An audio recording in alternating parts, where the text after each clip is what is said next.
It's a real deal. It's a real deal. It's the real. Hold on, I'm gonna take it out so everybody can see it. All right. Good evening, everyone. We've now been joined by our race winner, Layne Riggs. 2 in a row, or back-to-back, I should say, at least. Layne, congratulations on your win, your second victory this season. We'll go to questions here in just a minute, but tell us a little bit about that race from your vantage point in the truck and as those laps kind of ticked off there at the end. All I can say is Bristol Motor Speedway did a really good job with the traction compound, not putting it on the track. It produced so much better racing than just being bottom feeder racetrack. I mean, from the beginning to the very last lap of the race, I could run all the way on the bottom or all the way against the fence, and we run almost identical lap times. So that's a racer's dream. Everybody wants that. So, yeah, I think they did a great job with it. I don't see why they would ever change back after this. So glad that I can be the winner. When the track was so great and so fun to run on, you could just drive it as hard as you could and hope it sticks. Go ahead and go to questions now. We're going to start up front with Kelly.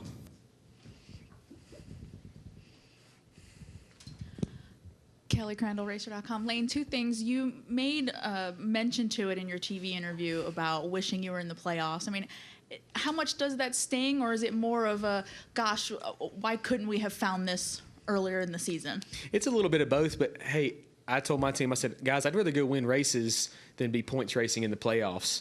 I feel like the position that I'm in, I can go for broke. I can give it everything on the racetrack. I don't have to think, well, maybe we shouldn't try to make this pass, just settle in right here, be smart. I feel like we can just lay it all out and go race as hard as you can, and that's my style of driving. So, yeah, of course, we want to be in the playoffs. I think we'd be the favorite right now if we were, but I don't mind being the spoiler. What's the biggest thing you've had to learn behind the wheel to this point in the season? I think there's 4 things that come to mind. Learning how to race radial tires, how to manage them, how to get the balance right on them, get that feel. Learning the aero games, it's all about blocking with air. Learning the air, clean air, it's all about the air. I've never really had to deal with that before. Understanding your competitors that you race against, that just takes time. Who to race how, who to race door to door with, who to probably give a little extra room, and who wouldn't mind cutting you off in the wall. So that, and then also just understanding what I need to go fast behind the race truck and in the simulator to get what we need to be fast at the racetrack. We have pretty much no practice, just a shakedown to make sure that nothing falls off. We have to do all our work on the simulator, and me and Dylan and Jonathan do a really good job of trying to figure that out. I finally understood what feels good on the sim correlates to what actually feels good in real life. So it's a little bit of offset there that you have to do. Just knowing what it takes to win and go fast. And I finally feel like I found that feel, and I'm not going to stop until I try to get it in every single race truck I drive. All right. We'll go to Jordan and then Steven up front. Jordan Bianchi with The Athletic. What is it that's clicked in the last few weeks that's kind of allowed you to kind of get to that next level? Nothing really specific. I don't know if it's just tracks that are up my alley, or my crew chief Dylan just finally figured out what I needed behind the wheel. That was maybe it was just some change that he made. It's like, wow, he likes that everywhere. I'm not really sure, but it is a testament to the guys that work at Front Row out in the fab shop. We just started building our own chassis this season. Front Row Motorsports 001 truck. Well, actually 200. Our first ever in-house truck won at Milwaukee. This is 201, our second in-house truck, and it won today here at Bristol. And 202, our new truck, is going to be debuting at Kansas. So that just shows a testament that we're really working hard to push the boundaries and just be better. I don't want to copy, want to innovate and be better than everybody else. And those guys work a lot of late nights, study hard. It's their passion just as bad as it is mine. You're a short track guy, obviously, with your background and everything. You win at Milwaukee. The people say that race is like a short track. You come here, win on a short track. Now we're going to a big track next week at Kansas. How do you carry over the success you've had the last 2 races into a bigger track? Well, I think it's just a lot about staying humble about it. You can't go in saying we're going to win 3 in a row now. We could very easily go out there and run 25th all day. I think that's doable for anybody in the truck series. Everybody has off days. So it's just managing your emotions, keeping the highs, don't make sure the highs aren't too high and the lows aren't too low. know, it's a very old saying, and Dad's preached it to me several times. But yeah, just be smart about it, stay focused on what I'm doing, and just make sure that we're doing all the right things. You know, Kansas and mile and a half tracks, I feel like is our weakness right now. I just haven't had a lot of experience on. I think I've only ever run like 3 or 4 mile and a halves in my entire life. And just trying to get that feel there is a lot different than these short track races, which honestly, I feel like Milwaukee raced more like a short track than here tonight. Tonight, at Bristol, you're going so fast, it feels like a super speedway out there.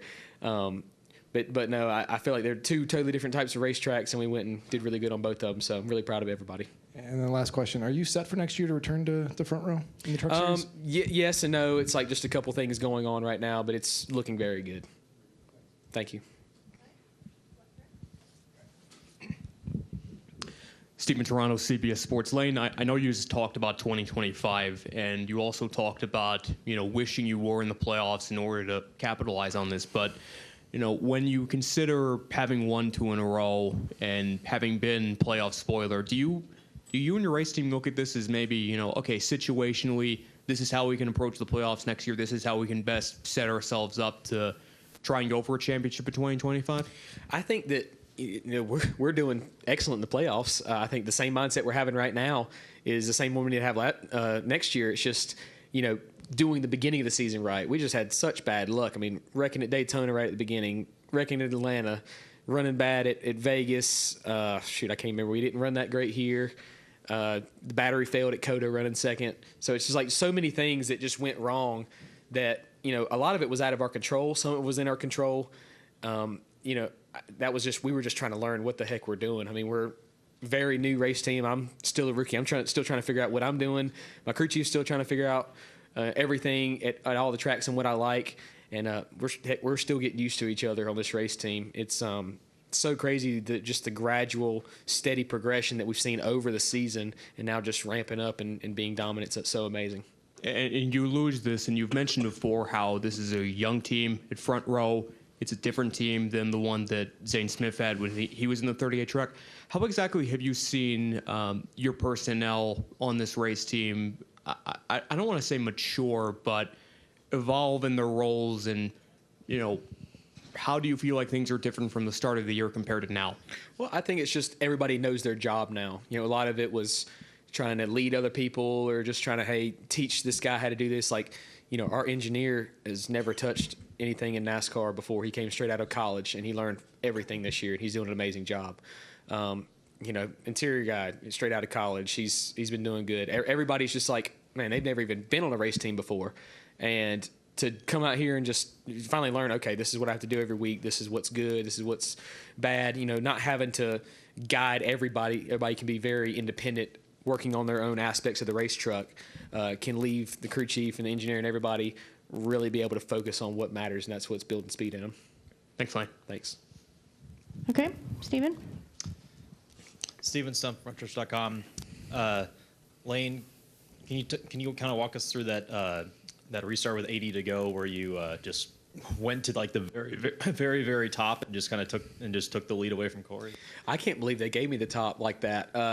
Early in the race, I mean, I feel like I worked around everybody on the very top like that, and I knew it was really strong. And I was trying not to show my cards too early and not let everybody see it. But on the restarts, usually the bottom is stronger, and the second groove just tries to pinch that bottom down. So I think Corey was in front of me on that restart on the outside. We almost cleared whoever's on the bottom on the front row. And he went to the bottom in 3 and 4, and I was like, well, I'm going to try the top. So I just drove it in as deep as I have all night and turned the steering wheel, and it turned, and he was under me, and it was pretty much over for him. So once you get out front, it's so easy just to manage that gap and manage the air games back and forth and just be able to save your stuff. Clean air just helps everything be so much more happier behind the race truck, and you can just kind of slow your pace down and save your equipment. So there's a little bit of conservation deal tonight. Everybody pitted at lap 50 after the first stage. Nobody that finished up front pitted again. So a little bit of short track tire conservation came into key too. But yeah, that restart was amazing. I'm going to replay that over and over in my head forever.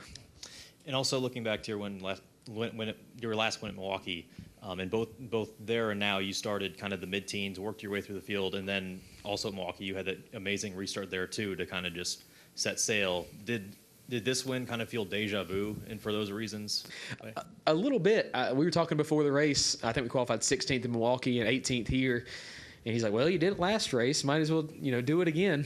So that was really cool that we had the speed. And I knew in practice, I said, this is the best race truck I've ever had. I said, we're way better than we were at Milwaukee. And everybody's like, oh, Lord, this is going to be bad. So we really missed it in qualifying, just way too loose. I almost felt like I almost wrecked in qualifying. It was so loose out there.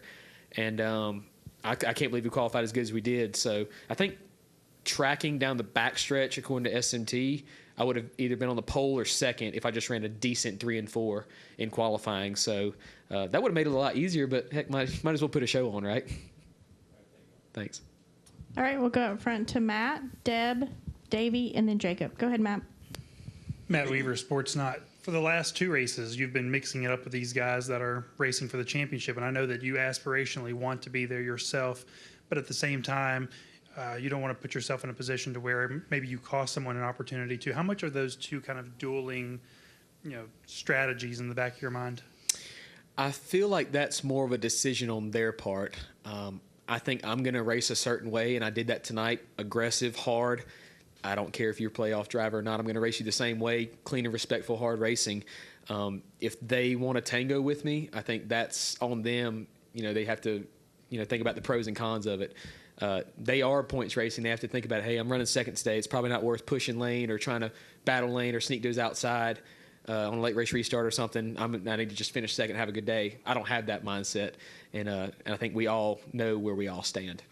And then if you had the chance to, this is such a cliche thing to ask, but if you had the chance to talk to yourself before the season started and everything that you've learned, and you could tell yourself this is the most important thing that you need to think about as you start this journey, what would that be? I think it just goes back to the 4 things I talked about earlier, just understanding those 4 individual key aspects. But I don't think it's anything that I could have prepared for better. I think it was just straight up, I needed to do it, to feel it, get the experience behind the wheel, and get comfortable to really be able to do what I need to do. I don't think I could have been taught or prepared any better for any of the other races. And, a lot of them were bad circumstance deals. So I feel like I'm just finally getting to the point where I know what I need to win and know what it takes to feel in the sim and on the racetrack and in practice, and just really getting comfortable in the trucks and these radial tires. I think it was just destined to eventually happen. I'm glad it happened this season. Yeah, thanks, Matt. All right, Deb. Oh, right here. Sorry. Right next to Matt. Deb Williams, Auto Week. Layne, you mentioned earlier, I believe in your post-race interview, that you had driven late models here. And granted, there's a big difference between late models and trucks, but how did that experience benefit you tonight? Running the late models here, I was really young. I think I was 16 running around here, holding it wide open in a late model. It was so intense. And I think that understanding the intensity of this racetrack and how much G-force you're pulling and how much load you're pulling, it's a short track, but it has more load and G-force than anywhere we go to.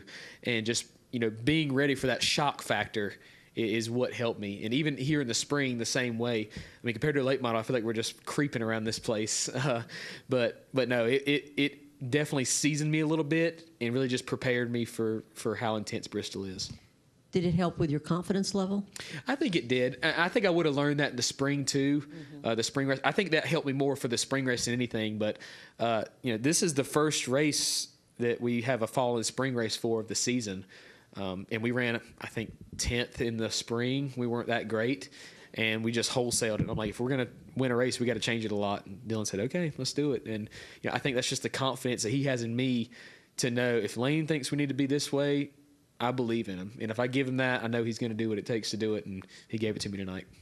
To kind of build on that, you're getting your mechanical engineering degree in December. With it being such a young team, how has being able to get this degree helped with you relating to your team about what the truck needs?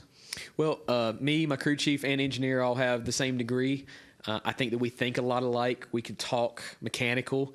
I'm super interested in the setups, what we run. I feel like I play a pretty big role in what we show up to the racetrack with. And that's how I like it. You know, if I try it and we try different things and I know what it is and what it's doing, I feel like I can drive it better and be able to manage it versus just going out there and not having a single clue what's under my truck, just driving them willy-nilly. So, I think that there's just that mindset of being able to understand what's going on, even when you're outside, you know, on the racetrack. You can just manage what you're doing a lot easier. You can slow down time a little bit. Thank you. Congratulations. Thank you very much. Appreciate it. Okay. Next, we'll go to Davey. Davey, can you just pop your hand up? Thank you. And then we'll end with Jacob. Hey, Layne. You're good. Davey Siegel with Sirius XM NASCAR Radio. You spoke about confidence to answer one of Deb's questions there.